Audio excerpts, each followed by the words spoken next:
So good morning. I hope it's nice where you guys are. It's a nice sunny day here. Sit comfortably. We're going to begin with a motivation for our class on mind and mental factors. Sit comfortably.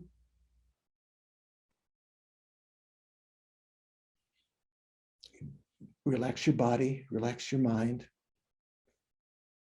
Recognize your breathing. And place your mindfulness on it, letting go of all other thoughts.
It's a very experiential kind of thing, noticing when distracting thoughts come and how you begin to lose your focus on watching the mind, watching the breathing. So when that happens, bring your attention back to the breathing, invest that energy that you were expending on some other thought. Maybe you were angry or thinking of something pleasing. Bring your attention back and invest it in the one object you want to keep in mind here, the respiration.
If your mind has reached a little bit of quiet, turn your attention now to your mental consciousness.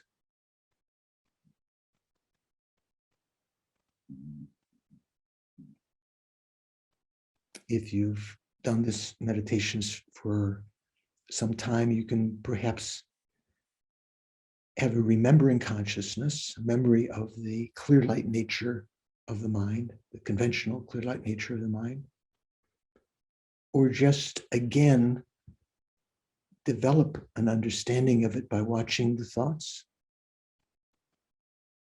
the space between the thoughts, Even if you follow a thought, a train of thought way off, you're going to India, how nice it would be to be there, go to Goa, you do this and that. And finally, your mind will come back on your journey and you can let go of that. Just watch this space-like lack of obstruction of the mind.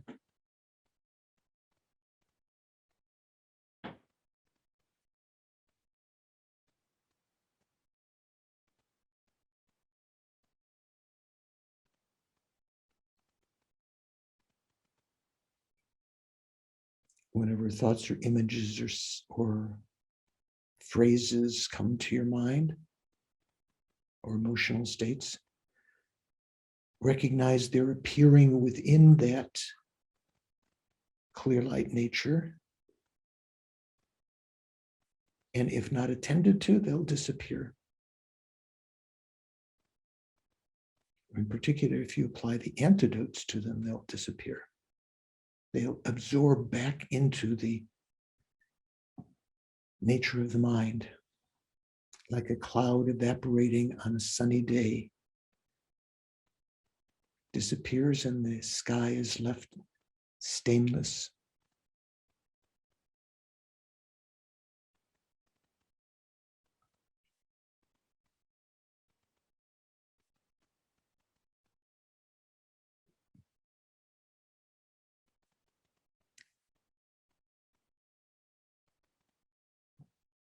Try to develop some faith, the virtuous mental factor, faith that this is something that I have, my actual conventional nature of my mind. Also called the developmental Buddha nature or the conventional Buddha nature. We can get rid of all faults. We can develop all virtuous states. We're not encumbered by who we think we are or who we were.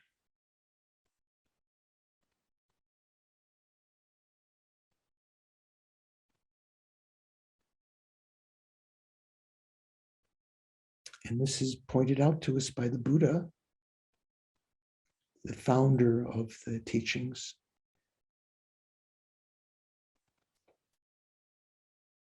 Developing confidence in him as a result of following the teachings, we have experiences like this of calm and faith and clarity of mind. We're actually practicing the Dharma, which were his teachings, his instructions, his medicine to help us overcome the sickness of our deluded minds. And our spiritual friends and teachers that are like the nurses that help us take the medicine. All these understandings arise now in our mind as a result of having a life of leisure and endowment. If we were animals, if we were hell beings, if we were hungry ghosts, they would probably never arise. Yeah, sometimes bodhisattvas take birth in the animal realm or the preta realm or the hell realm.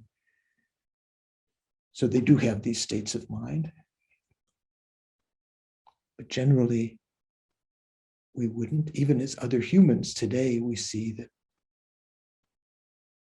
most people are concerned just with the present, the price of food, the price of gasoline, how much enjoyment we can have, how much irritation there is from wearing masks or whatever.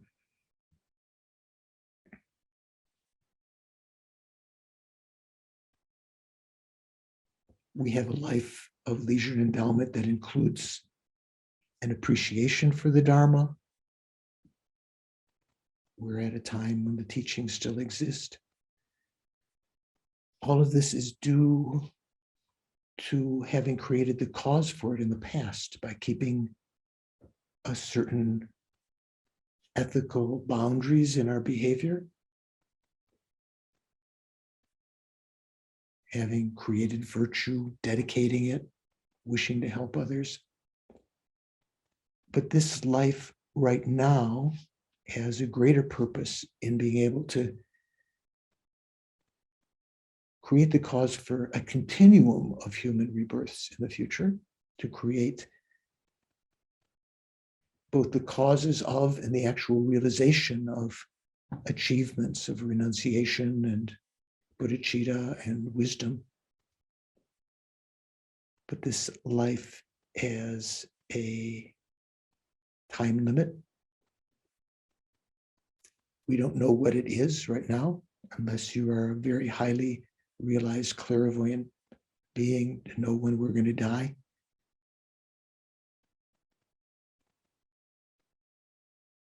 So motivating ourselves to make use of this time this morning and the rest of our week, the rest of this life, I'm going to participate in the teachings this morning in order to overcome my faults, in order to develop good qualities,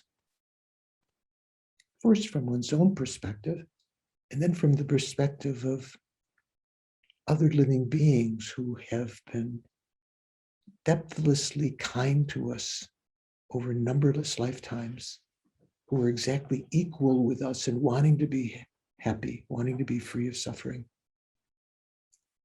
to work not only for our own welfare, but for the welfare of all sentient beings. In order to do that, to proceed along the Bodhisattva path or the Tantric path, we need to know the laboratory of our mind.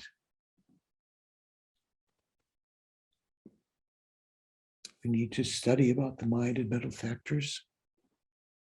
So think that this morning I'm going to participate in the class, listening with an open mind, like a fresh mind, beginner's mind, analyzing, debating in our own mind, weighing. And when we have, if we have some insight, some clarity, hold that single-pointedly. That would be an application of meditation. We're going to do so for the end goal of achieving enlightenment, from which state we can effortlessly and spontaneously affect the positive welfare of all sentient beings, leading them out of suffering and into the eternal, everlasting state of happiness of Dharmakaya, omniscient mind of the Buddha.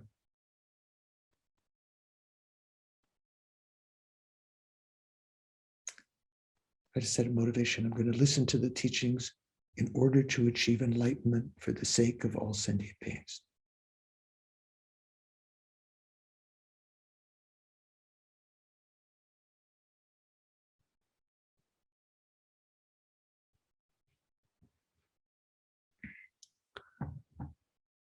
And then bringing your attention back, present.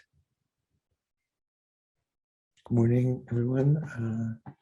Stephen sent an email that said he had an obligation this morning, so he's not able to attend, but he'll try to catch up. iPhone Dawn just showed her face there for a moment. Hi, Dawn. So that's okay. If you've got low bandwidth, yeah. Click on. So we're studying mind and mental factors.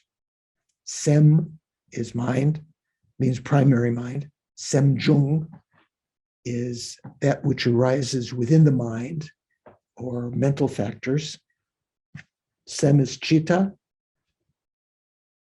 Sem Jung or mental factors are Chaita. They're all the same entity. It's not like different organs in your body that can be, separated or something like that. They're understood through their functions. We've talked about the difference between primary mind and mental factors. We've talked about the omnipresent mental factors, 5 omnipresent mental factors, the 5 object ascertaining mental factors, and we're just finishing up the 11 virtuous mental factors. Does anyone remember how they're divided up there? How many mental factors altogether? Anyone? 52? Karen? No, I'm not 52. How many? 51. 51. I always think, it's not the number of weeks in a year, 52. So we said there are 5 omnipresent, 5 object ascertaining. How many virtuous? Anyone can continue on for the other sections? Donnie, oh no, okay. Doris has got 11. I thought that's not goalposts. How many root delusions are there, Doris? Do you know? 6 root delusions. And in secondary? 20. 22. 22. Who said 22? Me. Danny. Oh, okay. No, there are in this in the Mahayana exposition, there's said to be 20, not 22.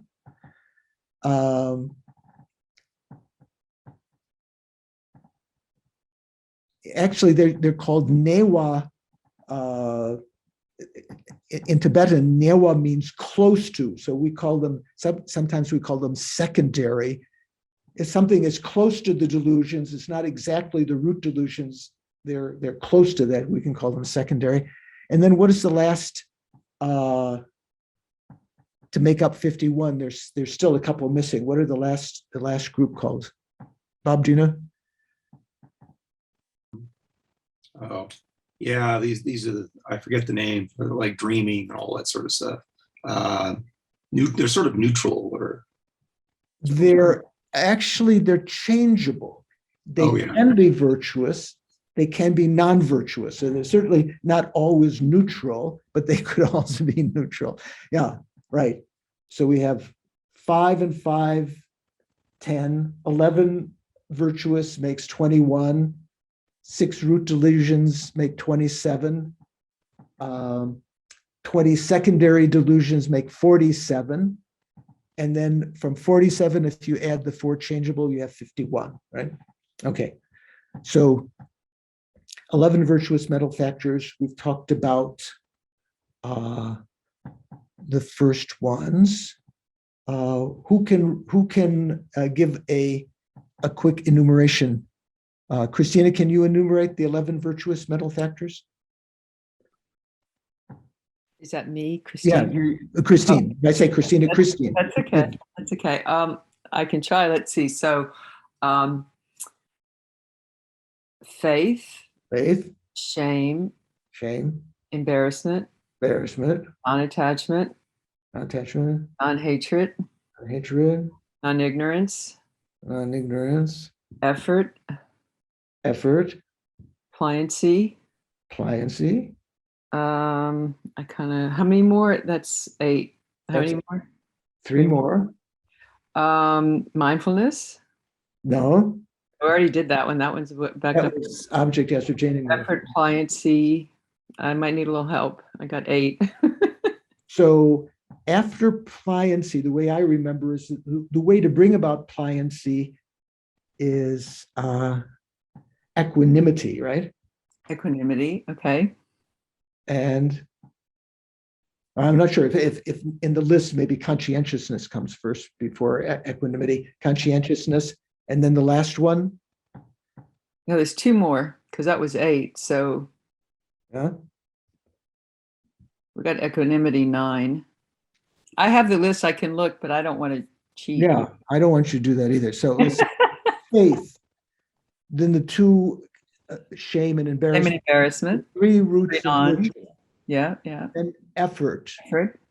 then pliancy, right?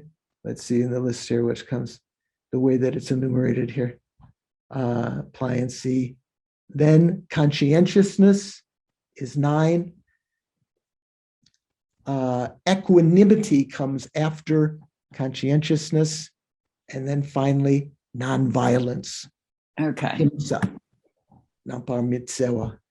Okay, so we know the names, and it's good to go through them and test yourself.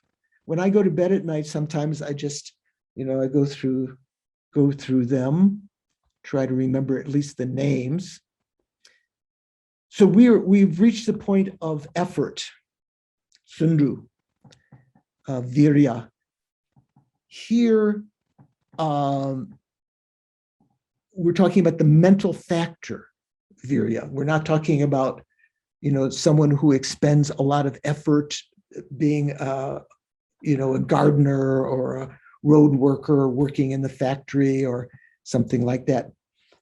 In particular, we could add an extra word onto it. Sometimes it's translated as joyous effort, even though the word sundru in Tibetan and the word virya in Sanskrit just generally means effort.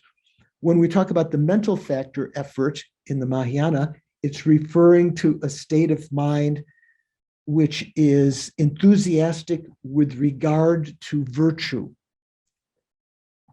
It's happy to do, so we can call it joyous effort or enthusiastic perseverance. Different ways it's been translated by different authors means the same thing. So generally, if one has a lot of perseverance in a law case, say you're defending a criminal and you're figuring out also tricky ways to get out of the law and everything, that's not an example of the mental factor, the virtuous mental factor, because these 11 are virtuous mental factors. Effort here is virtuous mental factor. So reading from the quotation from the Abhidhamma Samuccaya, the so-called compendium of knowledge. So here they're translating Abhidharma as knowledge and Samuccaya as compendium, okay? Compendium of knowledge. You could say compendium of higher knowledge would be more, or pristine knowledge would be more precise. Question, what is effort? It is a mind that is enthusiastic with regard to armoring, application, non-inferiority, irreversibility, and noncomplacency. It has the function of fulfilling and accomplishing the class of virtue.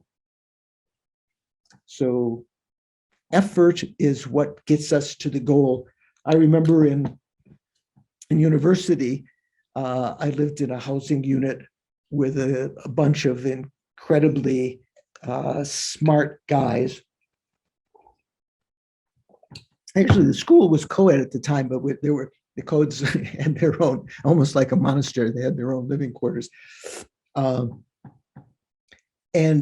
of the incredibly smart guys, they would do well on their exams and so forth by the force of their intelligence. Sometimes they would, the last 3 days before the final, they would have all-night sessions and they would get the highest scores in the class, by the force of their intelligence. There were other people, myself, and maybe even on the other side.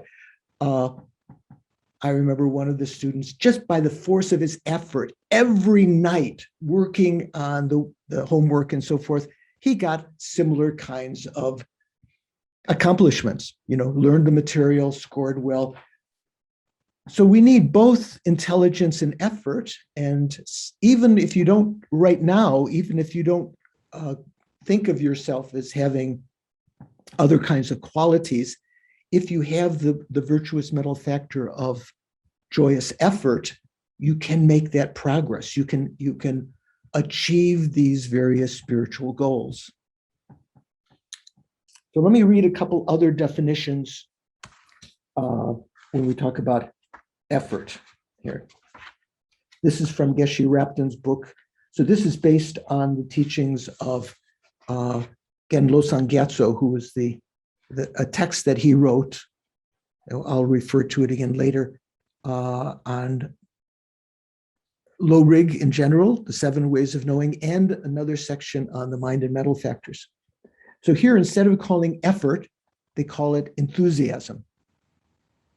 Same word, just different takes on the same word, right? So I say, sometimes people say enthusiastic perseverance, joyous effort. They add those extra words on to show that there is happiness in practicing virtue.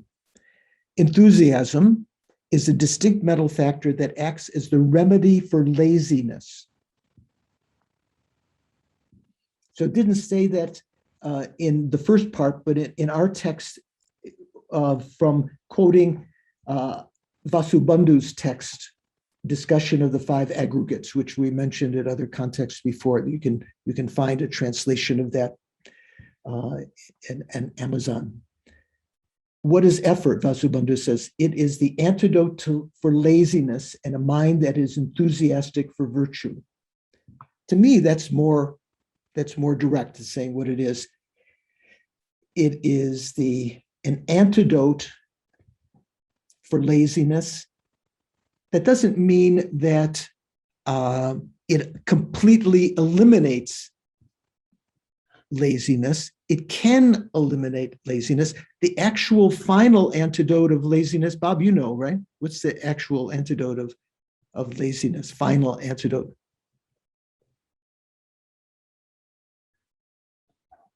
Louis, you know? Pliancy? Pliancy, yeah. If you have mental pliancy and physical pliancy, that is said to be the final antidote. And so when we talked about developing single-pointed concentration, Shine, we talked about how to overcome laziness. So first you needed to have faith, and then to develop effort, and eventually develop pliancy. That would be the final antidote. So enthusiasm is a distinct mental factor that acts as the remedy for laziness and joyously engages in wholesome activity. It has the function of actualizing wholesome qualities that have not yet been actualized and bringing those that have been actualized to completion. So when we talk about, there's a common refrain in the Buddhist teachings. You want to develop qualities that have not yet been developed, and to increase those that have developed, like in our prayer about bodhicitta at the dedication prayer. We often say, Jangchub Semcho Grimpoche, Make Panam Kegyurchik. May the precious mind of bodhicitta that has not been developed grow, be born, develop, and may that which has developed increase more and more. So enthusiasm is what brings that about, or joyous effort. All the wholesome aspects of the path are developed by means of enthusiasm. It is through its activating force that liberation and Buddhahood are realized. So I think of my friend in the house that we lived in. George Eldis was his name. He was incredibly hardworking. He had a lot of effort. He wasn't the other students would say he wasn't the brightest bulb on the Christmas tree, but through the force of his effort, he was able to achieve the same goals. So it is through its activating force, enthusiastic perseverance, that liberation and Buddhahood are realized. Enthusiasm is the dynamic quality of a mind necessary to effectively accomplish any spiritual growth and understanding. When a hillside of dry grass catches fire, the blaze will only spread if there is sufficient wind. Likewise, the fire of intelligence, of intelligent discrimination, We liken intelligence to like a fire, right? Will only be able to burn away the afflictions if it is sufficiently stirred by the wind of enthusiasm, perseverance. So if you have intelligence, like I said, the fellows in my house, the really super bright ones, there's one who developed his senior thesis was the basis for the GPS algorithms that have been used ever since. He was a professor at MIT afterwards for many, many years, now emeritus. So they didn't necessarily, other than when there was some chance of making lots of money, they didn't necessarily apply their intelligence. But here, likewise, the fire of intelligent discrimination will only be able to burn away the afflictions if it is sufficiently stirred by the wind of enthusiasm. Otherwise, no matter how much intelligent comprehension one has attained, it will only be wasted if it is not joyously and enthusiastically applied in practical meditation. Okay, makes sense. So enthusiasm here is said to be an antidote of laziness.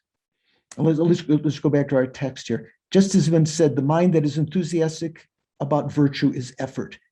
Vasubandhu said in his discussion of the five aggregates, what is effort? Is the antidote for laziness. We can say an antidote for laziness and a mind that is enthusiastic about virtue. Shantideva says in the Bodhisattva Charyavatara, common phraseology in these Indian texts is like asking a question, like, what's laziness? What's effort? It's an enthusiasm for virtue. That's the basic thing. Every kind of striving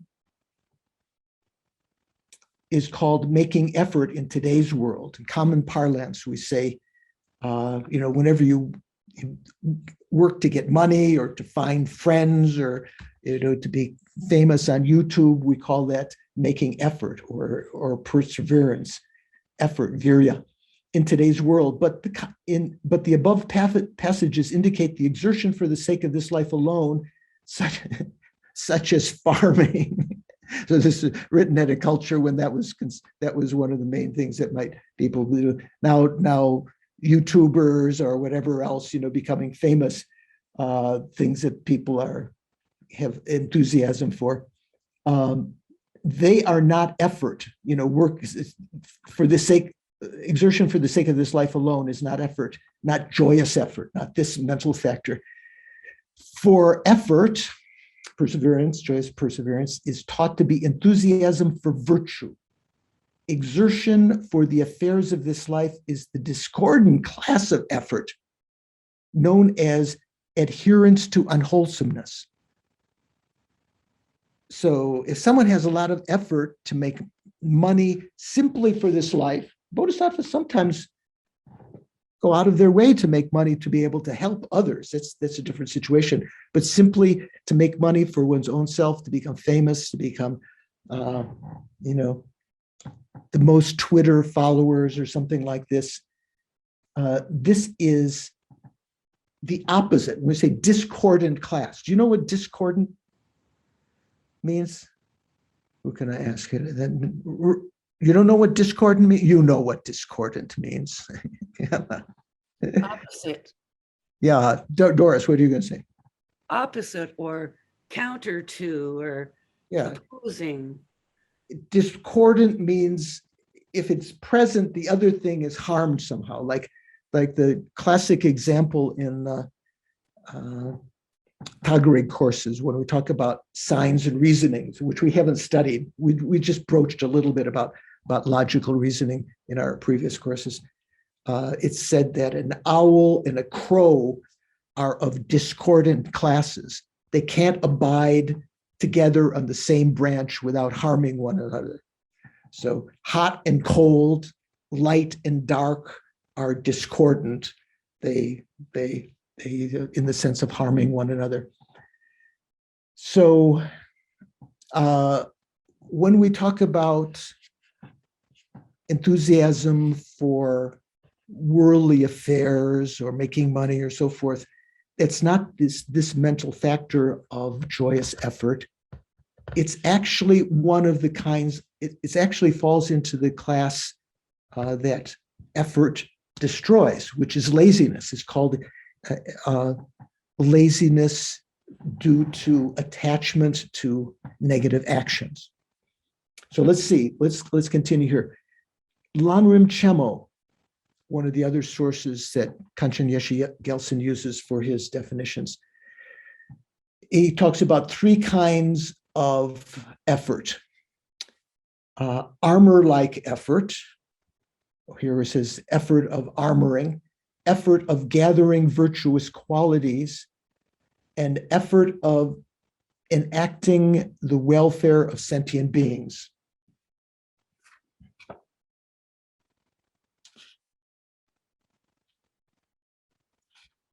So here in Geshe Rapton's book, he says, since there are three types of laziness, we can also distinguish three forms of enthusiasm or effort that act as remedies for them. The first kind of laziness is that of the idleness or sloth. This is a dull quality of mind that lacks any interest in the Dharma and simply wishes to sink into an indifferent state of sleepiness. The second laziness is that of self-pity. This becomes manifest in thoughts such as, I am so inferior that I could never attain any insight or liberation. So that having that kind of that sense of inferiority, that is a kind of laziness because it precludes you from entering into any kind of activity. It is the needless indulgence based upon a deprecation of one's own potential. The third type of laziness is attraction to evil. That's the one we were talking about when we talked about worldly effort, when you're attached to negative actions. From a Buddhist perspective, world wouldn't call them necessarily evil actions, right? It is often confused with enthusiasm since it also is characterized by perseverance, but perseverance toward that which is unwholesome. Is it unwholesome to accumulate money? To increase your bank account? Is that unwholesome? Donnie, you're saying no, right? I'm saying not necessarily, it depends on the motivation. Yeah, but so somewhat you might say, how can the Buddhists be saying this is unwholesome, is sort of like is negative because of one's the state of mind that impels you to do that is one of attachment. We haven't talked about the root delusions yet. So attachment is a mind that senses something that is pleasant, exaggerates the qualities of that, and due to inappropriate attention, mythologizes that to such a degree that the mind wants very much to get it if it hasn't got it, wants very much to keep it if it has gotten it, and so forth. That's why that state of mind is unwholesome. It's just working for worldly things because it's usually motivated out of attachment. It can be other motivations, but generally. All efforts we make toward accomplishing worldly goals, even when they are joyfully undertaken, are in fact a form of laziness. Thus, an awake, diligent state of mind is the enthusiasm that counteracts idleness or sloth. A wholesome perseverance based upon self-confidence is the enthusiasm that overcomes self-pity. And the finding of joy in that which is wholesome is the enthusiasm that eliminates attraction to evil. So now, the next quotation here, Compendium of Knowledge teaches 5 types.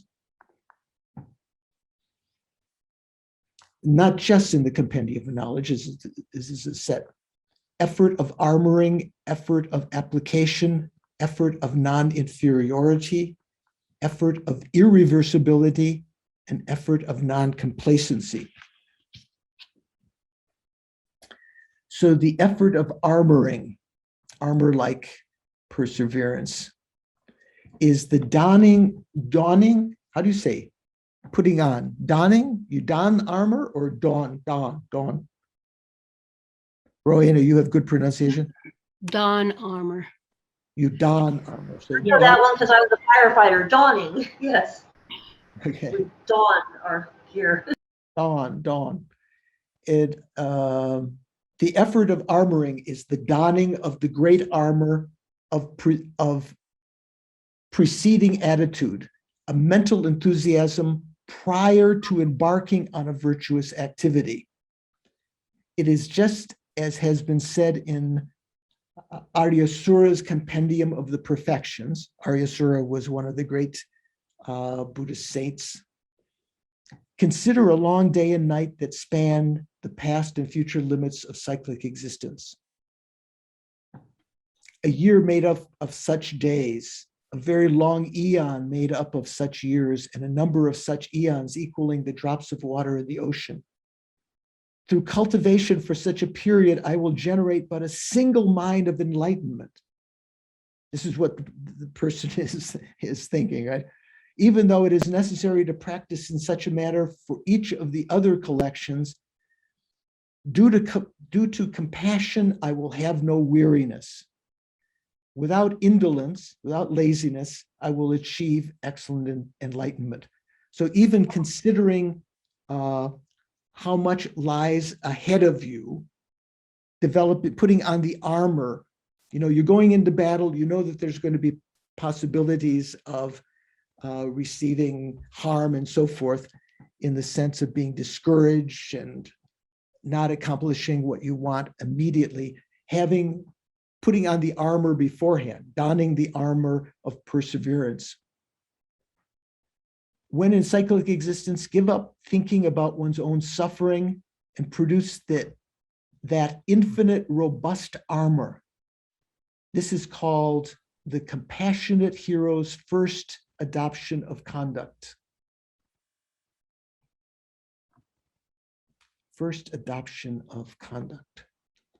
So you have to, let's say if you're going to go in some situation where you might be tested, your patience might be tested, or if you listen to presidential debate or something like that, you have to don the armor of also patience beforehand, but don the armor of enthusiastic perseverance.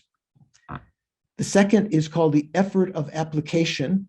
That is a mind that is enthusiastic when engaging in practice through application, actually doing it.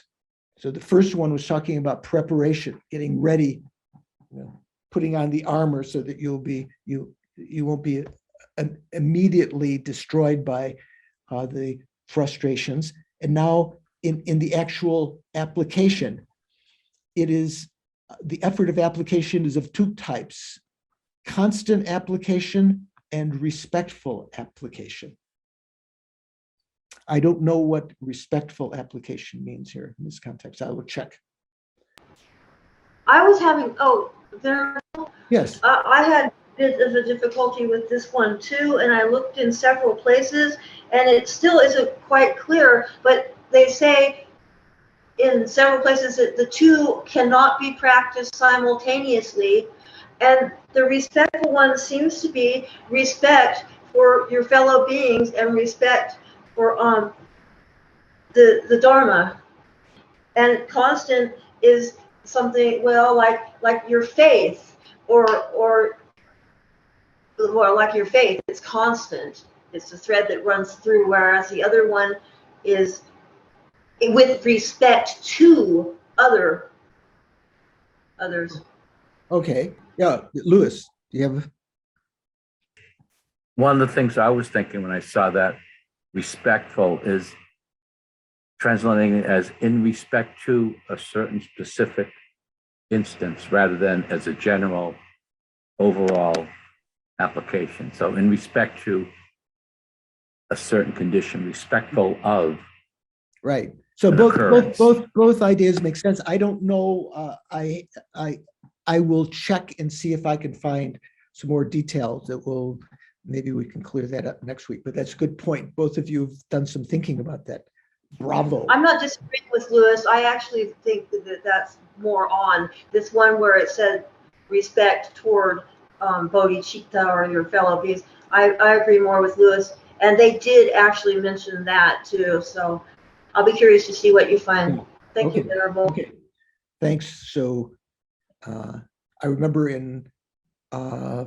I think I told you the story before, when I was teaching in Malaysia one time, going up the coast up to Penang and teaching at various Buddhist temples. And they would always, at the end of the talk, some leader would come up and say, he would lead the people in saying, sadhu, sadhu, sadhu, 3 times.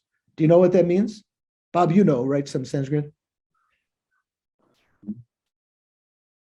I just can't think of it right Yeah. now. I So know it what I've heard. also comes in the Heart Sutra, when the Buddha, after Avalokiteshvara has explained to Shariputra about how the Bodhisattvas practice the perfection of wisdom, the Buddha at the end says, sadhu, sadhu, sadhu.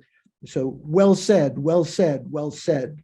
So I say that to Dottie and Lewis, good.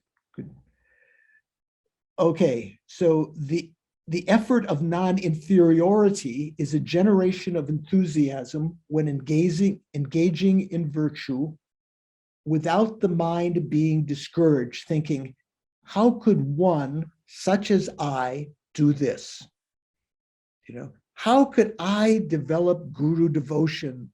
How could I see the guru who looks with so many faults to be an emanation of the Buddha and so forth, all of the different kinds of things. So in, again, a text by Aryasura, who I think I've taught this text a couple of times, the garland of birth stories, the Jataka Mala. Mala means rosary, right? You have your rosary, mala in Sanskrit. It can also mean a garland, like you put around the neck, one flower after another. So it says a garland of birth stories. It says, discouragement does not help one become free from deprivation. Therefore, do not become tormented by sorrow. If the skills for accomplishing the required goals are made firm, with ease, you will be freed from even huge difficulties. What does it mean? Just get on and do it, right?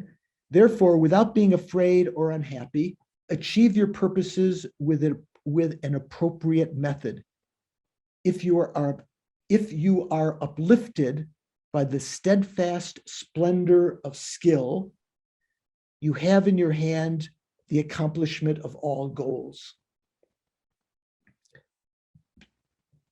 So the effort of non-inferiority has various manifestations. Sometimes you feel that the goal itself is so overwhelming, you can't imagine doing it. Sometimes it's more about your own inferiority to do it. There are 2 variations of that. Then he's talking about the effort of irreversibility. That is an accomplished mental enthusiasm such that one cannot be diverted by other circumstances at the time of engaging in virtuous activities. Not turning back, nothing's going to stop you. I told a story once when Lama Yeshe first began to teach us about emptiness after so many years of just alluding to it. He taught a course, a text called the Madhyanta Vibhagna, or the Uttanamshe, the explanation by Maitreya of what constitute the two extremes and the middle way view of emptiness, right? And the two extremes, which are, leaning too far toward in the direction of saying things don't exist at all, and leaning too far in the direction of saying things really, truly exist, and so forth.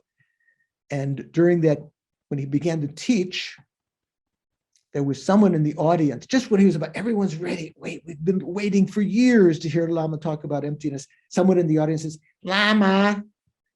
It sounded almost like a Mara,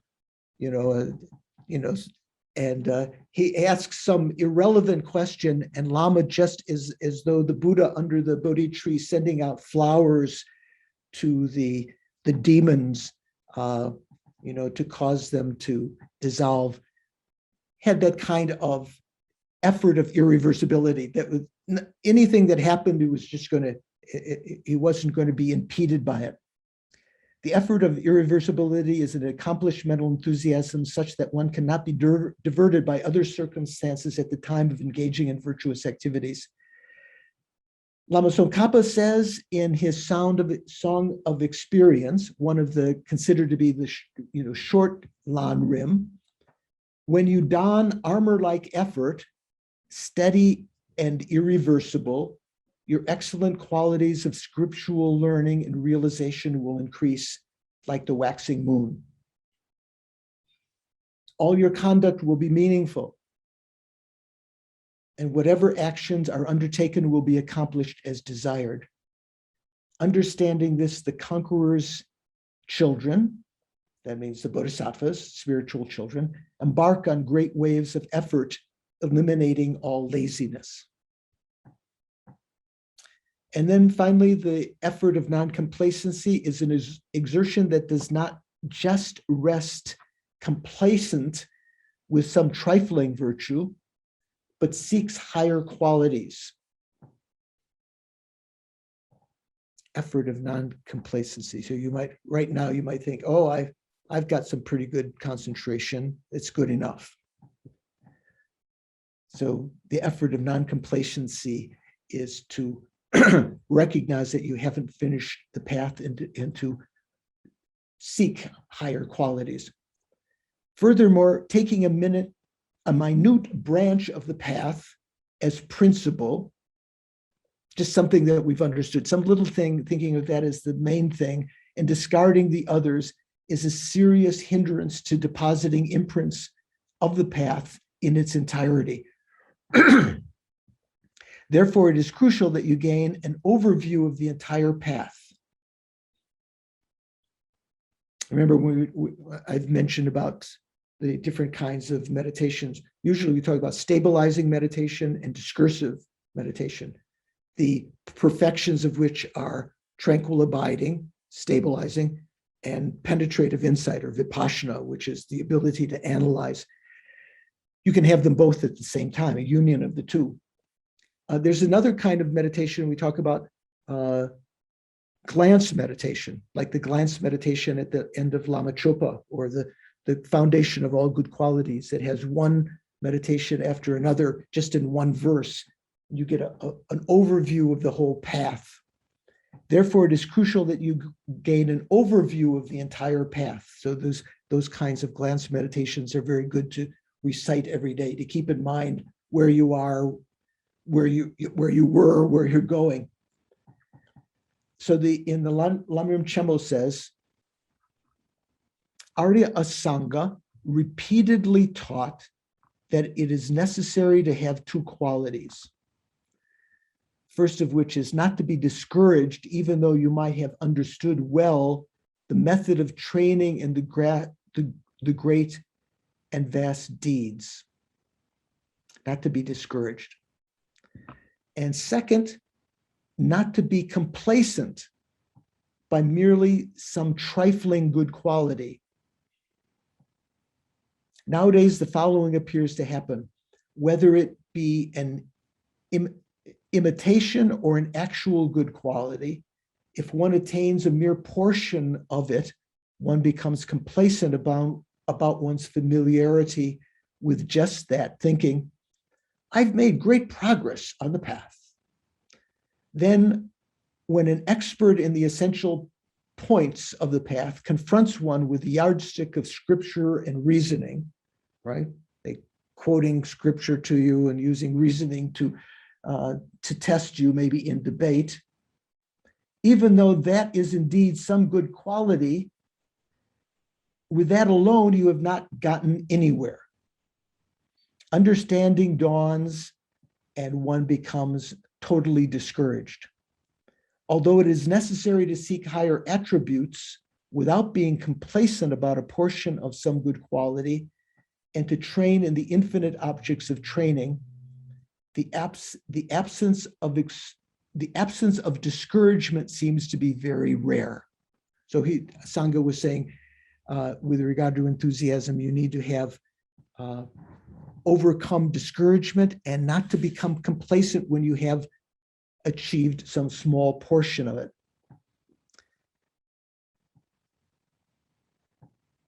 The exhortation to the exceptional resolve, another Buddhist text says, by making effort, nothing whatsoever, whether created in this world or created beyond this world, is difficult to gain.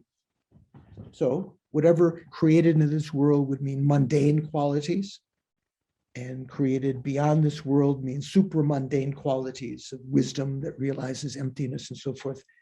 With effort, nothing is difficult to gain. That being the case, through the force of effort, what wise person would become weary? Tired, right? Those who are set on the enlightenment of Buddhahood, having seen the faults of lethargy and sleep, constantly dwell in making effort. Thus I have exhorted them to do. And then in another of Maitreya's texts, these 5 texts, the Mahayana Sutra Alamkara, ornament of the Mahayana Sutras,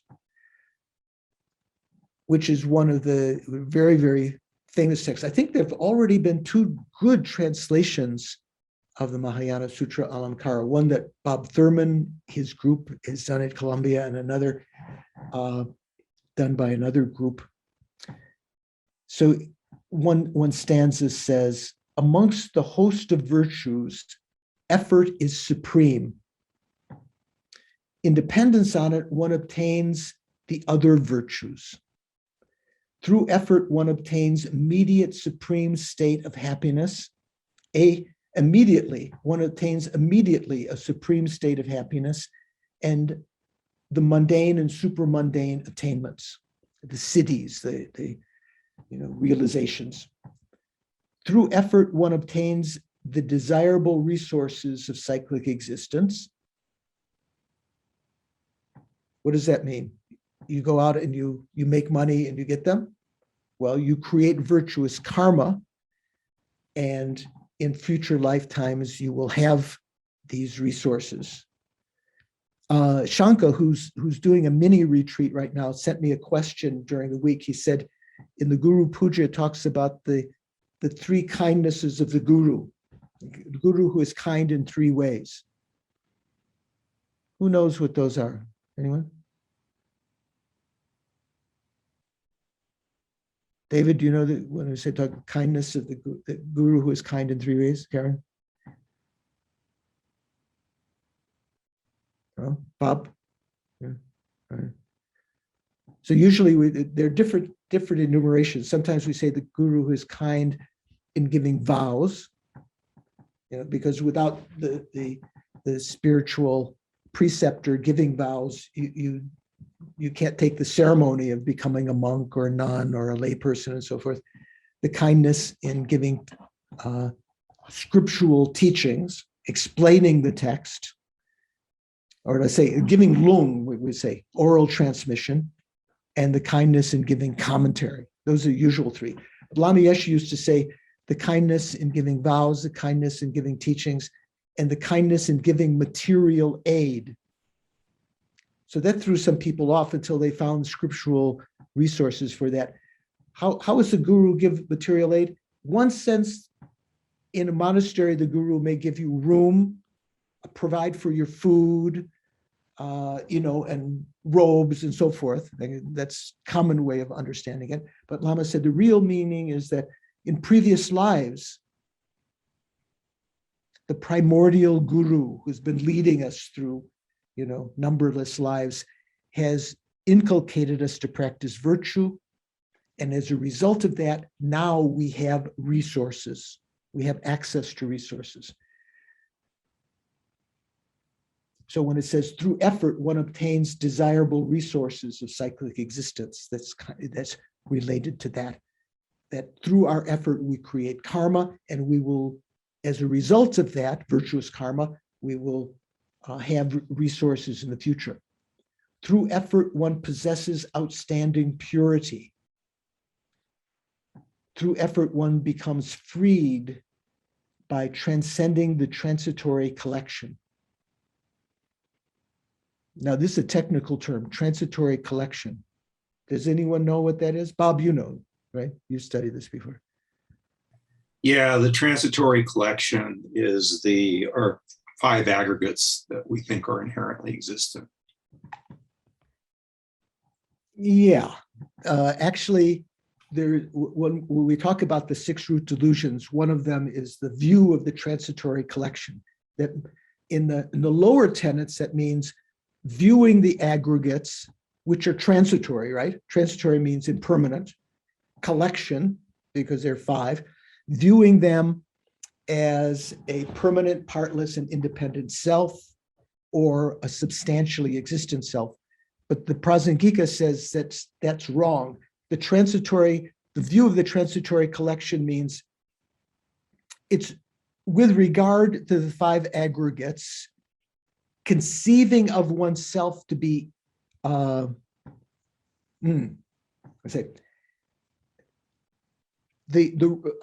conventional self, the conventional Bob, the conventional George, they do exist, right? When you conceive of the conventional self to be inherently existent, your own self, that's called the view of the transitory collection, because the ordinary way that the self appears is through reliance upon this transitory collection, the 5 aggregates. So here it's talking about through effort, one becomes free. I'm losing my place here. Through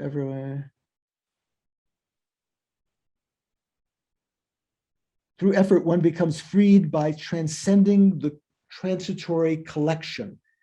So that means one overcomes this wrong view that my self-identity is inherently existent, and thereby one reaches freedom, moksha. Through effort, one awakens to supreme enlightenment. Thus, since all excellent qualities follow upon effort, the method to generate effort is extremely important.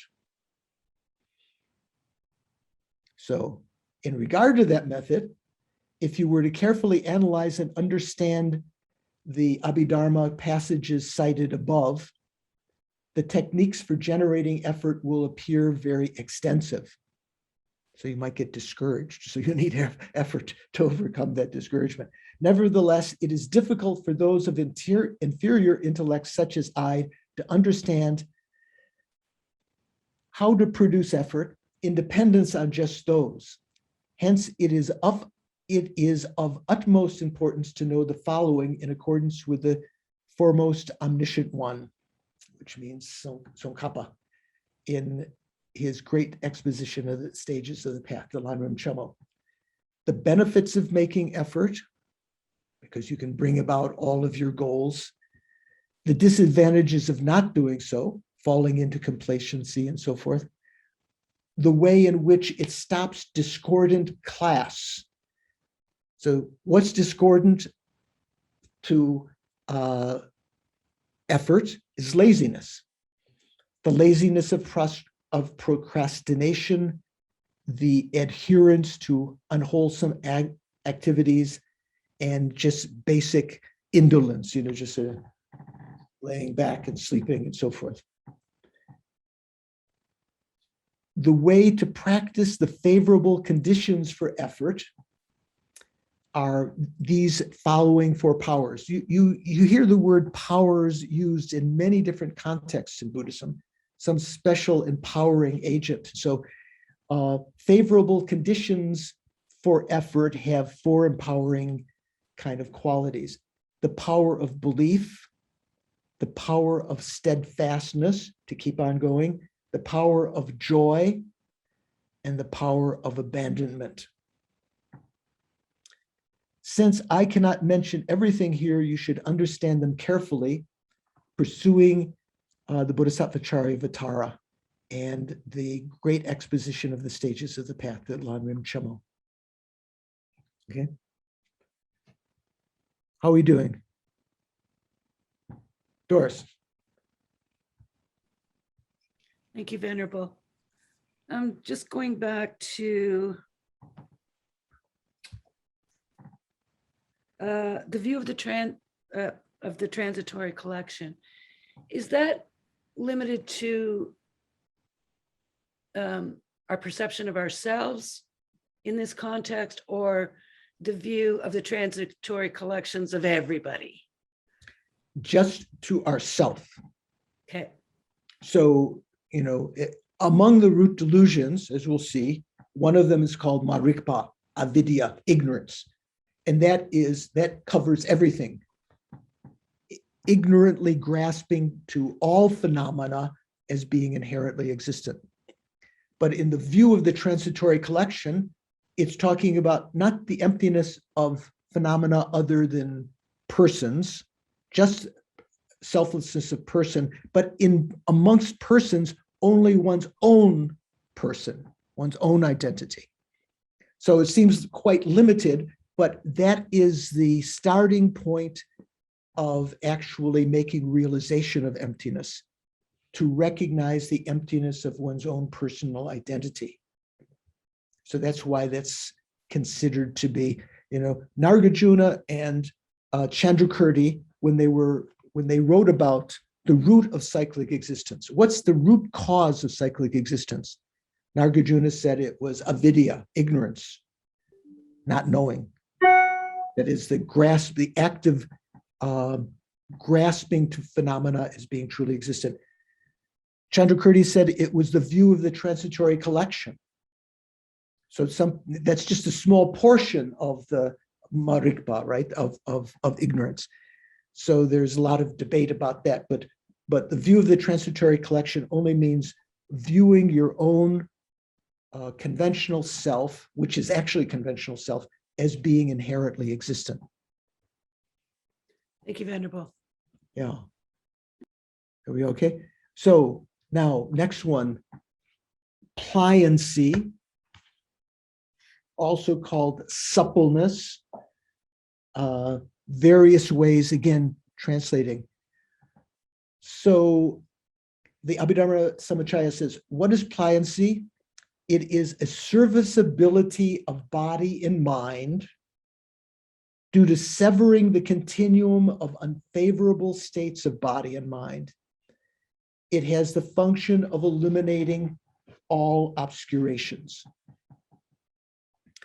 So one has to understand the context here. The quotations from Abhidharma Samachaya about these 11 virtuous factors don't come into explanation of the 11 virtuous mental factors. They're talking about other subjects like the Bodhisattva's practices and so forth. Actual pliancy or suppleness only refers to mental suppleness. Among the mental factors, when we talk about suppleness or pliancy, it's only referring to the mental factor suppleness. So what is it, or pliancy? What is that talking about? When you develop tranquil abiding, I'll say when. Karen, when you develop, Nadine, when you develop tranquil abiding, not if you will go through stages of various states of alertness, developing finer and finer concentration, overcoming the various obstacles.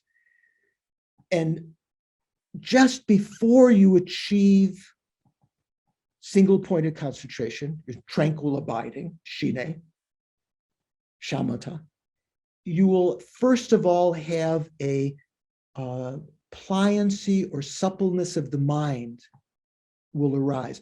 Even before that, there's a feeling of the brain becoming warm when the airs within the body that act as support for the various states of mind, subtle winds, subtle prana, and the winds that support the physicality of one's body become refined. One is no longer agitated by various minds. There's a warmth of the brain that's a prelude. Then you develop suppleness of mind, or pliancy of mind, as though you could count, if you needed to, you could count every atom in a brick wall. There's the mind doesn't have any hesitancy about doing that. It's not right now. We get bored about doing something. If we have to watch the breathing for 5 minutes, we become bored, or listen to teachings, or do something for some period of time. So when you develop that pliancy or suppleness, the mind can engage in that. That's the quality that we're talking about here. As a result of that, one develops a pliancy of body, physical pliancy. The winds become very calm, and one can sit for a long period of time. One can walk. One can do any kind of activity that the musculature of your body allow. The people who, in Tibet, there was a certain kind of thing called gom, certain kind of meditation where they would get into a meditative state and they would walk for days. That would be an example of someone who'd reached pliancy of body, physical pliancy, without getting tired like that. Of course, they had to stop to eat sometime, otherwise they would run out of energy. So first comes the prelude of warmth of the brain, then a mental pliancy, which is what we're talking about here, then physical pliancy, then comes an incredible bliss of pliancy, of physical pliancy. The body feels incredibly blissful. It's said that bliss exceeds the bliss of sexual pleasure for ordinary beings, even without realizing emptiness or anything, without, or tantric realizations. This kind of bliss of pliancy exceeds the greatest kind of bliss that we have in the world. So there was mental pliancy, physical pliancy, bliss of physical pliancy, then finally bliss of mental pliancy. It's said that the mind then, at the end, becomes infused with great bliss, almost excruciating.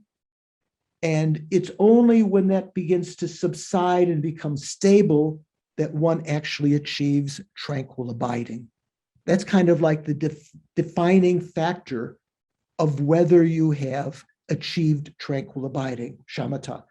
When you've developed the mental pliancy, physical pliancy, bliss of physical pliancy, and bliss of mental pliancy, it's at that point, and when that bliss of mental pliancy is the excruciating bliss becomes calm, that's when you have achieved tranquil abiding. So that's what we're talking about here. Although in Abhidharma Samuccaya, it's talking about it in a more general sense, talking about physical and mental pliancy as both being pliancy. They're both pliancy, but they're not the mental factor pliancy. It says, what is pliancy? It is a serviceability of body and mind due to severing the continuum of unfavorable states of body and mind. It has the function of eliminating all obscurations. So as is said above, it is a knower. So although he's just said, as it is said above, it is a knower. Physical pliancy, is physical pliancy a consciousness? Donnie, you know a lot. You have an opinion, huh? It's not a consciousness. Christine? Nadine, what do you think? Not a consciousness. It's a tangible object. Causes the body to feel, there's a serviceability of the winds within the body. So it's a little bit unusual here. Just as has been said above, it is a knower, so that excludes physical pliancy, that deposits an imprint so that the mind can be applied however one wishes to a virtuous object of observation, and that serves and severs the continuum of unfavorable states of body and mind. So then there should be a little gap here. When divided, because we're talking about the mental factor pliancy that only refers to the pliancy of mind. When divided, pliancy in general is of two types: physical pliancy and mental pliancy.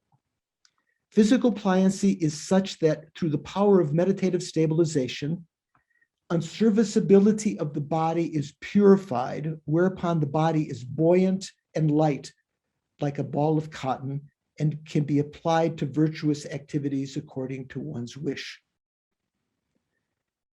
Mental pliancy is such that through the power of meditative stabilization, the mind becomes free of unserviceability. The mind becomes, whereupon it becomes amenable to application to an object of observation without hindrance. So when one has achieved shamatha, tranquil abiding, and one has this mental pliancy, one can hold one's mind on one object continuously for days, for weeks, even for months.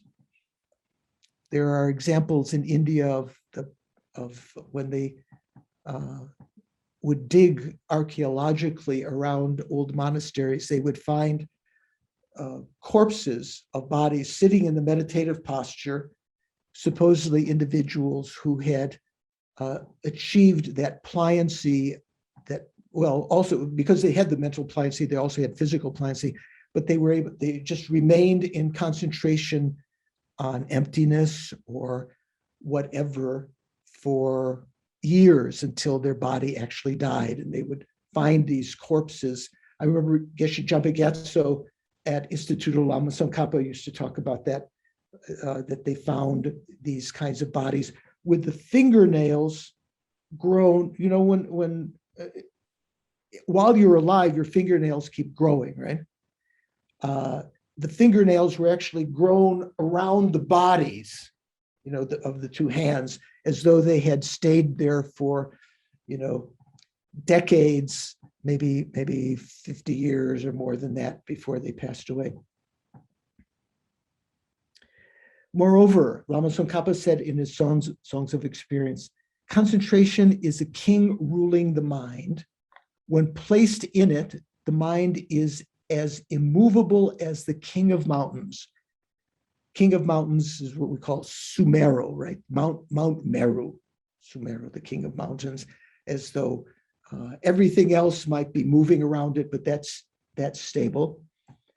When employed, it engages all virtuous objects of observation and induces the great bliss of serviceability of body and mind. So its function, the function of pliancy, is specified as eliminating all obscurations, because through the force of pliancy, all unfavorable states of body and mind will be purified. And upon attaining pliancy, meditative stabilization, having been roused from within, will increase. Simply through this increase, the bliss of pliancy will increase. Due to just this increased meditative stabilization will increase, thereby the mind will be empowered to overcome obscurations.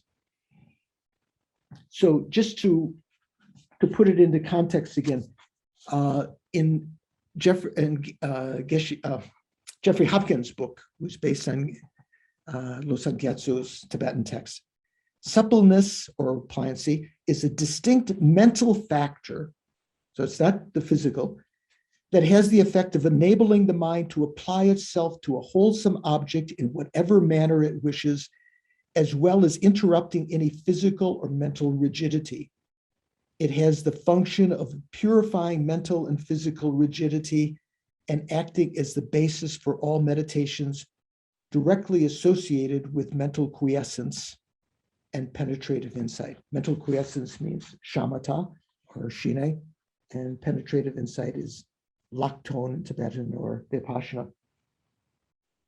Mental and physical rigidity is an inept state of mind or body in which one is incapable of doing what one wishes. It is the seed that gives rise to all forms of afflictions. Suppleness overcomes any heaviness and rigidity and makes the mind very flexible and quick. One is thus enabled to use the mind in whatever way one wishes, whether to solve an intellectual problem, long rim meditating on various subjects,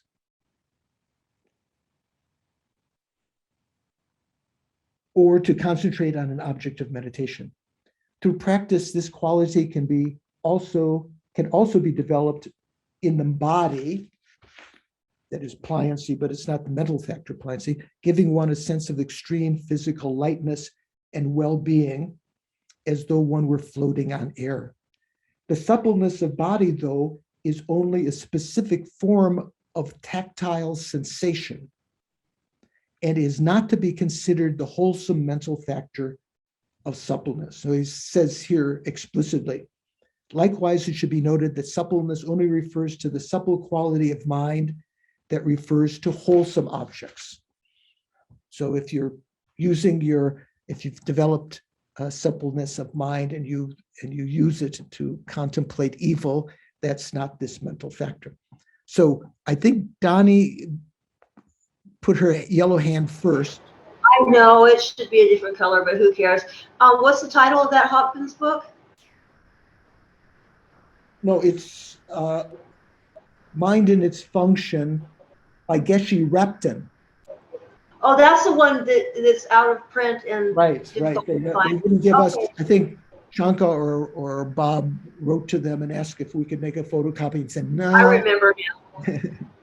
Thank you. Yeah, Christine, what was your thought?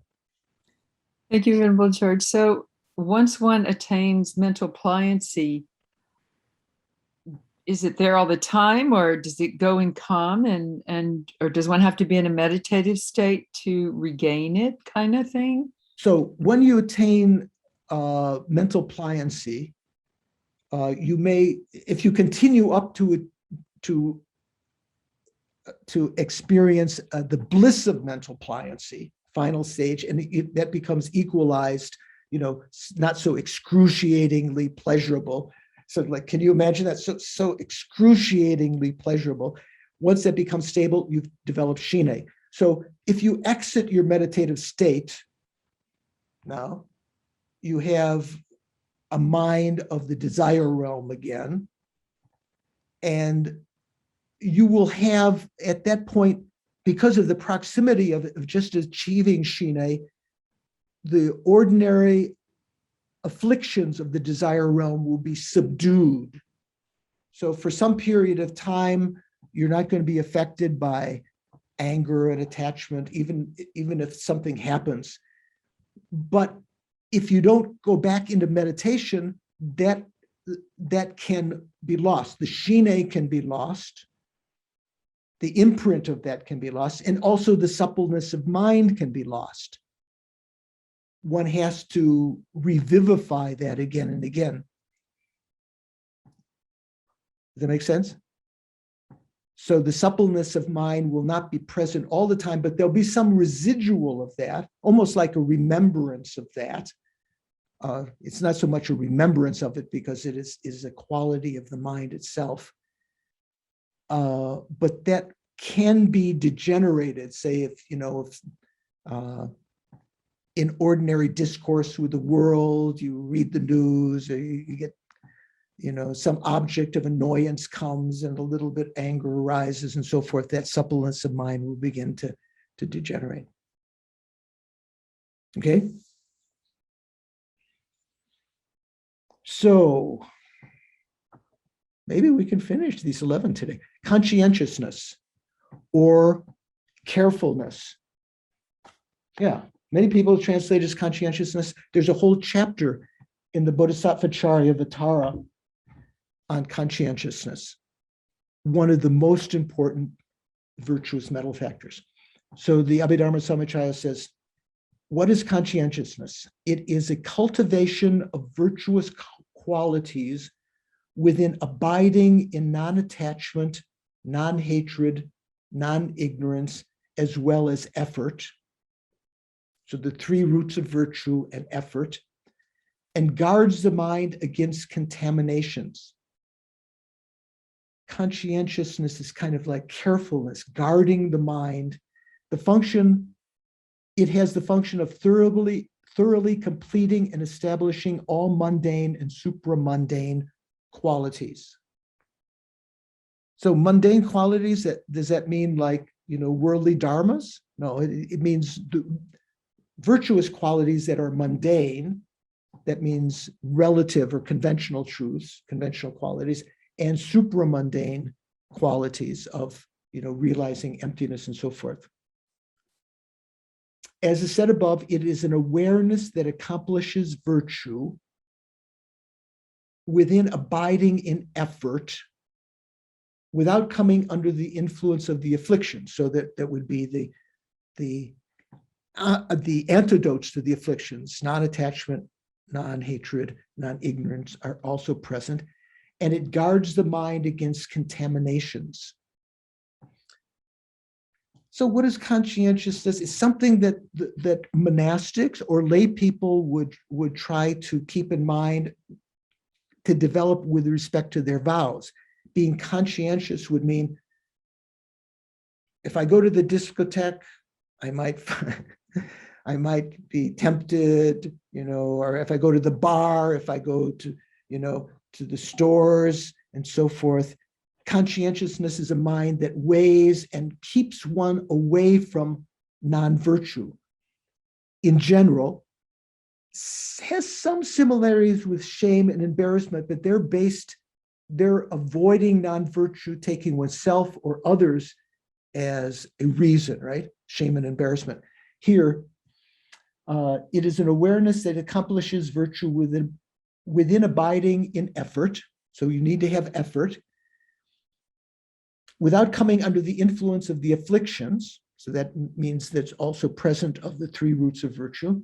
And it guards the mind against contaminations.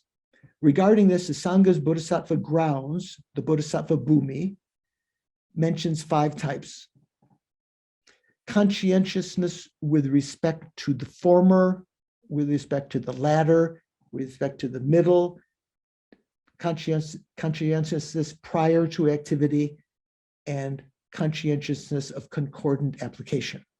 So in Lama Tsongkhapa's commentary on the ethics chapter of the Bodhisattva Bhumi, which is you can actually find it. It was translated by one of the Mellons, the Mellon family. There's Mellon Bank and so forth, super wealthy people. So one of them became a scholar, Buddhist scholar, and translated that. Very excellent translation. I've used it when teaching about the Bodhisattva vows and so forth, and especially about the Bodhisattva vows. It might be an interesting course sometime. So here, What's it called again? I will try to find the name of it. I have it. I remember being at my cousin's office in New York City many years ago. He was is a architect, and he had a photocopy machine, and I photocopied the whole book when I came home with this big stack of papers. I thought you were just going to photocopy a couple of things. It's like a ream of So papers. it's a I'll try to find a name and get it back to you, but about the trees, it would about be, the, what? what's it about? Is it the translation by a Mellon family member of the Bodhisattva vows? No, it is a translation by a member of the Mellon family who happened to be a scholar. Let me see if I have it here. On Lama Tsongkhapa's commentary on the morality chapter of the Bodhisattva Bhumi. Asanga wrote the Bodhisattva Bhumi, Right. many chapters. One chapter was on ethics, morality. Lama Tsongkhapa wrote a commentary to that because it's very, very important and clarifies so many points of that. So, See, Venerable George, yes, there is actually a recent translation of the whole Bodhisattva Bhumi. It was done by Artemis Engel. It's an excellent translation with a lot of commentary included. He translated a lot of commentary of the Bodhisattva. It's called The Bodhisattva Path to Unsurpassed Enlightenment. And it's by Artemis Engel, E-N-G-L-E. And it's been published 2016. Beautiful translation. yes. Art is used to be the translator for the Geshe in New Jersey there. Now he's working for the 84,000, who I think Donnie was mentioning before. Oh, yeah. And he's the one who translated Vasubandhu's commentary on the 5 skandhas and other things. So that has Asanga's commentary, but Lama Tsongkhapa's commentary goes beyond that and explains in detail. I can't remember reading. I have that Art Engel's translation. I don't remember if he refers to Lama Tsongkhapa's commentary in referring to it. He may not. So in Lama Tsongkhapa's commentary, it says, so we're talking about conscientiousness, right? Respectively, they are in referring to the conscientiousness with respect to the former. That's the correction of past faults in accordance with the Dharma. So conscientiousness with respect to the former. So if you think about what you did in the past, you made a lot of mistakes, created negative karma, got angry. Sometimes you have to think about things. Then how do you correct that? By applying the opponent forces to purify that negative karma, right? So conscientiousness with respect to the former doesn't mean guarding from creating new non-virtue. It means correcting non-virtue that you created in the past, purifying. Conscientiousness with respect to the latter, Lama Tsongkhapa commentary says, that's an earnest intention to do so in the future, to to abandon faults and so forth. Conscientiousness with respect to the middle, doing so without forgiveness in the present. So that means that's the actual sense of conscientiousness that we've been talking about generally, watching the mind so that it doesn't fall into non-virtue. Conscientiousness with respect to the former means eliminating the problems that you created in the past by applying the opponent forces. Conscientiousness with respect to the latter means what's going to come in the future. So making a firm intention not to create non-virtue in the future. And in the present, that's conscientiousness with respect to the middle. Past, present, future, right? Conscientiousness prior to activity. Lama Tsongkhapa explains a tightening of the mind, thinking how wonderful it would be if I could behave and abide in ways such that faults do not arise. One of the special features of the omniscient mind is to have these kinds of abilities without having to think about them. And then conscientiousness of concordant application means independence on that, behaving and abiding accordingly. Since it has been taught that it has the function of acting as a support for achieving all mundane and supramundane success, it is of utmost importance as the root of all paths and grounds. So we hear that several times. This mental factor is like the root and this and that. Here, Nagarjuna says in his letter to a friend, the Muni, the sage, meaning Shakyamuni, taught that conscientiousness is the source of the nectar. You know what the word nectar, you know what the Tibetan word for nectar is, anyone? Donnie knows. I don't know the Tibetan one. Amrita. Amrita, it's the Sanskrit. Right. So Amrita. Rita means death. Amrita means deathless. So it's like the nectar of the gods, supposedly bestowing immortality. The Tibetans didn't choose that word. It would be in Tibetan, it would be chime, non-death. They chose dutsi, the special liquid of the that overcomes the maras. So it is the deathless state. Yeah. Where are we here? So Nagarjuna, the Muni taught that conscientiousness is the source of the nectar of immortality. So CG is put in immortality, kind of explained. It is the Amrita, the deathless state, and non-conscientiousness, that of death. Therefore, for the sake of enhancing your virtuous qualities, respectfully, always be conscientious, always be careful. So there's so many commentaries just on the concept of conscientiousness. If you look at the Bodhisattva Charyavatara, Shantideva devotes a whole chapter to conscientiousness. So I'll just read again from Geshe Rapton's book. Conscientiousness is a distinct mental factor that cherishes the accumulation of what is wholesome and guards the mind against that which gives rise to to afflictions. So it cherishes virtue, wants virtue, and it guards the mind from falling into non-virtue, into the afflictions. It is a quality ascribed to a state of mind in which detachment, non-hatred, and non-bewilderment and enthusiasm, effort, are present.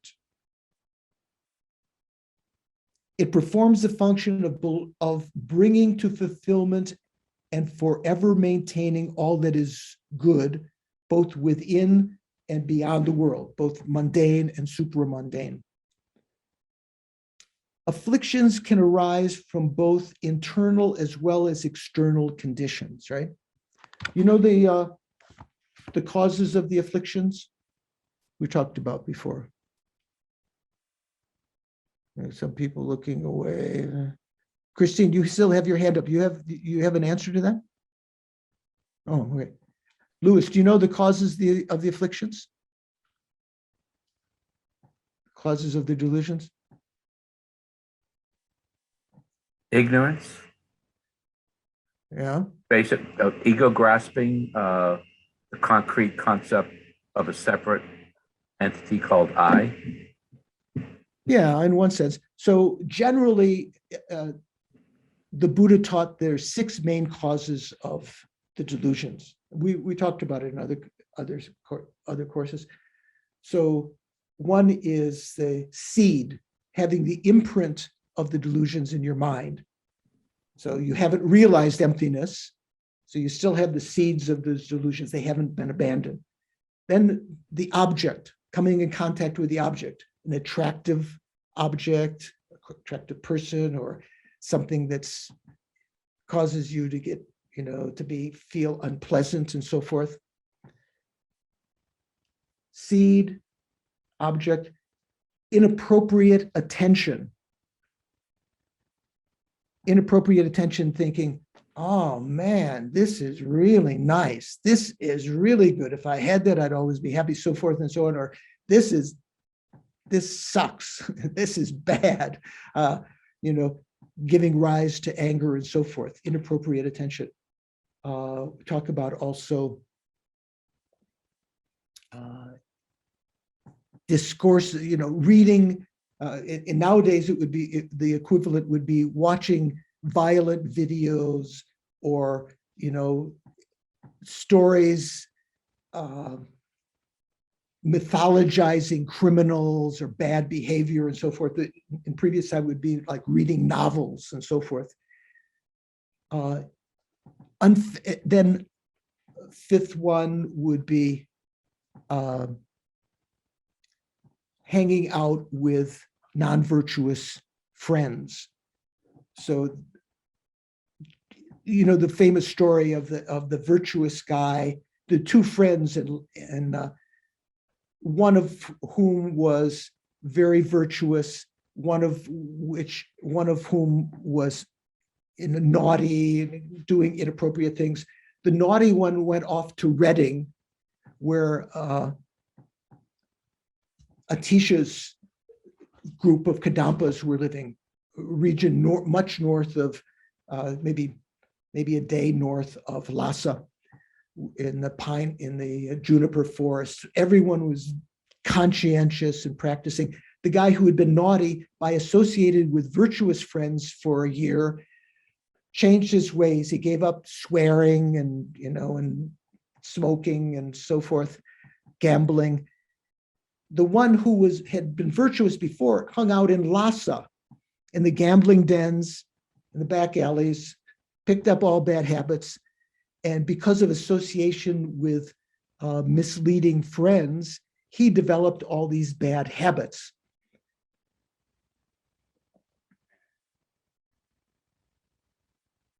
So where were we talking about here? Number 6. Yeah. The sixth, and then the sixth cause of the delusions is familiarity, right? Meditating on the delusions. So again and again, getting angry and not applying any opponent forces to them. Those are called the 6 causes of the delusions. So the Muni taught that conscientiousness is the source of the nectar of immortality, and non-conscientiousness that of death. Therefore, for the sake of enhancing your virtuous qualities, always be conscientious, always be careful. So you could apply conscientiousness to even avoid the objects, not to put yourself in a situation where you will be tempted and so forth. It performs the function of bringing to fulfillment and forever maintaining all that is good, both within and beyond this world. Afflictions can arise from both internal as well as external conditions. That was the point of departure for the 6 causes. External condition would be the objects, misleading friends, literature or videos, that can cause the emotions to rise and so forth. Internal conditions would be the seed, inappropriate attention, and familiarity. Conscientiousness protects us from reacting in a negative way toward external conditions, and thus prevents the mind from being overwhelmed by attachment, hatred, and so forth.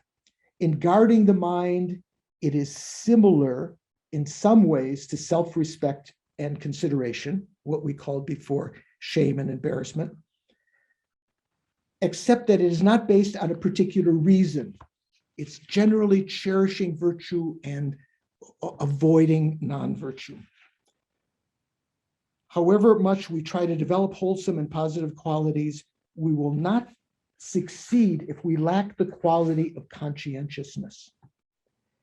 Living in unconscientious existence is comparable to being spiritually dead, since any opportunity for cultivating virtue is automatically squandered Living with conscientiousness, though, is equivalent to having found immortality, as Donnie pointed out, amrita, non-death, okay, the nectar. So one can be conscientious for accumulating merit, conscientiousness in the attainment of liberation, conscientiousness in developing renunciation, and conscientiousness in cultivating uncontaminated virtue. Okay. We okay? Any thoughts, questions? Yeah, Bob. Yeah, I find it helpful that there are two other translations that are sometimes given for this term, which I find helpful. It's heedfulness and vigilance. Okay, well, vigilance may be another mental factor that could be, I'm going to have to take a break for a minute. So if you talk about, what was the word besides heedfulness, Bob, what was the other one? Sort of vigilance, sort of watching. So introspection is another mental factor that is watching the mind to see whether delusions are rising, say when you're trying to develop tranquil abiding, and upon recognizing something contradictory arising, one applies the antidotes. So that can have two different meanings. It can mean this state of conscientiousness, or it can mean what's otherwise called introspection. So one has to be careful to see what that is. So then, 10th one, equanimity of the 11 virtuous factors. Abhidharma Samuccaya says, what is equanimity? It is a discordance with the afflictive states, an evenness of mind, a dwelling in a natural state, and a spontaneous abiding, within abiding in non-attachment, non-hatred, non-ignorance, as well as effort. So this, like the previous one, had present certain virtuous factors, the 3 roots of virtue and effort. Also, pliancy had those 4 states of mind also present. It has the function of not allowing the opportunity for afflictions. As been said above, independence on techniques for internally setting the mind single-pointedly as on an object of observation, the 9 mental abidings are gradually accomplished. So what is this referring to? When you try to develop tranquil abiding, you go through various stages where you could keep the object in mind for a short time, you can keep it longer, you overcome various faults of mind, of excitement and laxity and so forth, the mind becoming higher and higher. When the 9th is achieved, 9th level, one no longer needs not strive to use the antidotes to laxity and excitement, and one attains a spontaneous abiding in the mind. Does that have one extra negative in there? No, there shouldn't be the second not, or the not. One no longer needs to strive to use the antidotes to laxity and excitement. I'll have to mention that too. If you have found some typos in the text, let me know, because I'm passing them on to CG, who will be able to make a revised edition better. When the 9th is achieved, one no longer needs to strive to use the antidotes to laxity and excitement, and one attains a spontaneous abiding of the mind. What does that mean? Up until that point, some of your mental energy is used for introspection, not the conscientiousness, introspection, watching whether laxity or excitement are present. Some of your energy is, even though it's a little bit, it's becoming less and less, but when you reach the 9th stage, there is the laxity and excitement have become so minor that you don't have to watch for them any longer. And you can just simply reinvest that mental energy that you had been using in introspection into your concentration to make the final step to achieve single point of concentration. A little bit like what I said before in our meditation at the beginning. If your mind is invested in some other thought, let go of that and reinvest it in just your concentration on the breathing. Maybe you remember something similar. So, Bob, you have an observational question? Sorry, that was from before. I forgot to lower my Oh, hand. okay. No, that's okay. I'll do that now. Okay. So, as been said above, independence on the techniques for internally setting the mind single-pointed on an object of observation. So, what's the techniques? Is to develop tranquil abiding, setting the mind on an object of observation. The 9 mental abidings, these 9 states coming up, are gradually accomplished. When the 9th is achieved, one no longer needs to strive to use the antidotes to laxity and excitement. In fact, if you still use you still use the antidotes and you're watching for laxity and excitement, you're not going to achieve the final concentration. You have to let go of that energy or reinvest it in the concentration. One attains a spontaneous abiding of the mind. So when we talk about equanimity, you may have heard about equanimity in various cases. We talk about the equanimity meditation, prelude to developing, prelude to meditating on the kindness of the mother, that all mothers have been kind and so forth, the seven factors. It's called the equanimity meditation, where you recognize the equalness of friend, enemy, and stranger. Every sentient being has been equally in the past a friend, an enemy, and a stranger. That is to say, there's not someone who's constantly been your enemy. Like the present enemies, to recognize in the past they've been my friend, sometimes they've been strangers, just as much as my present friend who I'm so attached to. So to develop an equanimous mind that doesn't favor those that you like and disfavor those that you dislike. That's one kind of equanimity. There's another kind of equanimity when we talk about feelings. What do you say? Pleasant feeling, unpleasant feeling, equal feeling, right?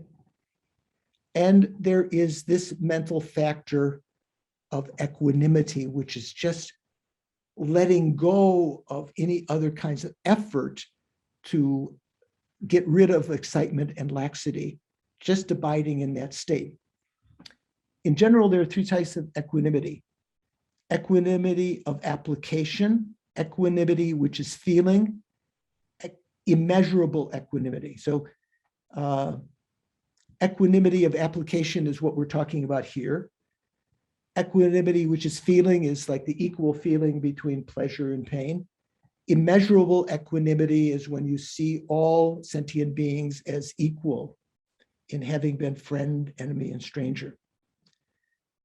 From among these, the mental factor here is compositional equanimity. I mean, it's the compositional factor, mental factor. With regard to this, one should understand the following in detail from the Lanrim teachings, the stages of the path. The system of settling the mind on the object of observation on the occasion of the first mental abiding, the system of relying on the antidotes to laxity and excitement up to the system of increasing abiding on the objects of observation. At those times, the system of relying on the antidotes to laxity and excitement. So if you notice with introspection, you notice laxity and excitement appearing, applying the antidotes to them. You know what's an antidote to laxity? Anyone know?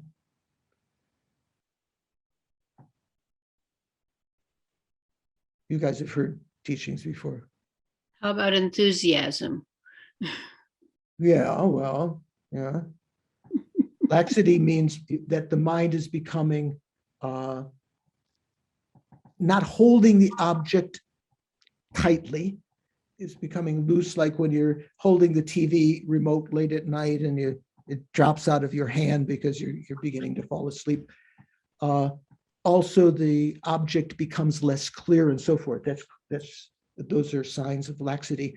So one can remind yourself at that point, an antidote to that is that I have a human life of leisure and endowment that is instantaneously heading toward death. With every instant, I'm getting closer to death, like being in an elevator falling through time, not knowing when death will come, and rouse oneself from that laxity, thinking, I need to make use of this now, otherwise I may die before I make these realizations. Finally, the system of achieving single-pointed abiding and meditative stabilization.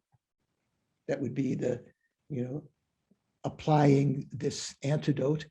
The demarcation between whether or not it is necessary to be on the alert for laxity and excitement. So before the 9th level, you have to be alert. After the 9th level, you don't have to be alert, so you can let go of that antidote. That's the state of equanimity. The function of equanimity is specified as not allowing an opportunity for the afflictions. Almost sounds like it's doing something positive, right? Because upon attaining the 9th mental abiding, the manifest afflictions of the desire realm are easily overcome. And in particular, laxity and excitement or excitation do not arise during meditative equipoise.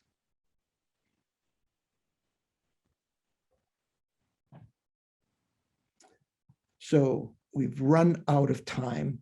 We have one virtuous mental factor left.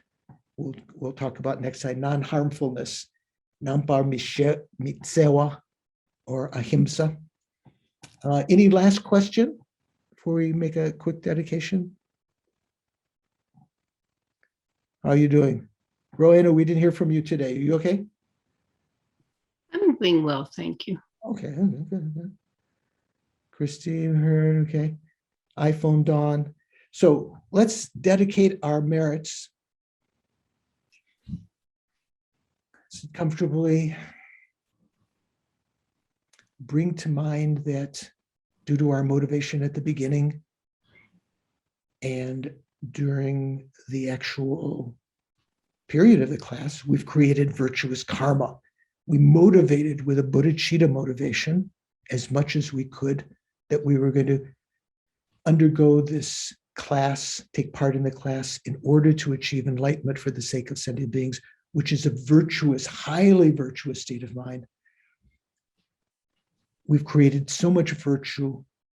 We've created virtue in past lives. We will accumulate virtue in the future. Think of all of that virtue that we have, that we are now, that we've collected now, and that we will in the future, and make a resolve, a dedication that go only for that ultimate goal of our continued spiritual development from life to life, up to and including the achievement of enlightenment, for the purpose of being able to alleviate the suffering of all sentient beings and setting them into everlasting happiness. Due to these merits, may I quickly become a Guru Buddha and lead each and every sentient being into that very same state.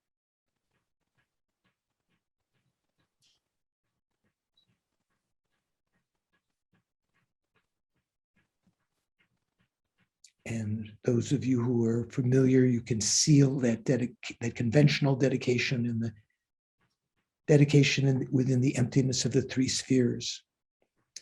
The merits to be dedicated do not inherently exist. the states dedicated to our achievement of enlightenment for the sake of sentient beings appear. They exist, but they are not inherently existent as they appear.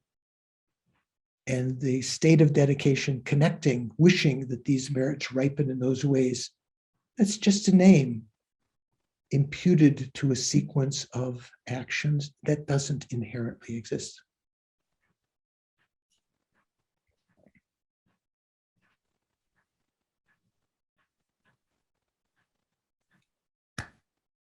So thank you. Be good. I understood, there's supposed to be some, was it last week that people made some prayers? Or this week? Shanka, someone told, I think Venerable Steve said that the center was going to have some prayers for my health. So if you participated or will participate, thank you very much. See you next week.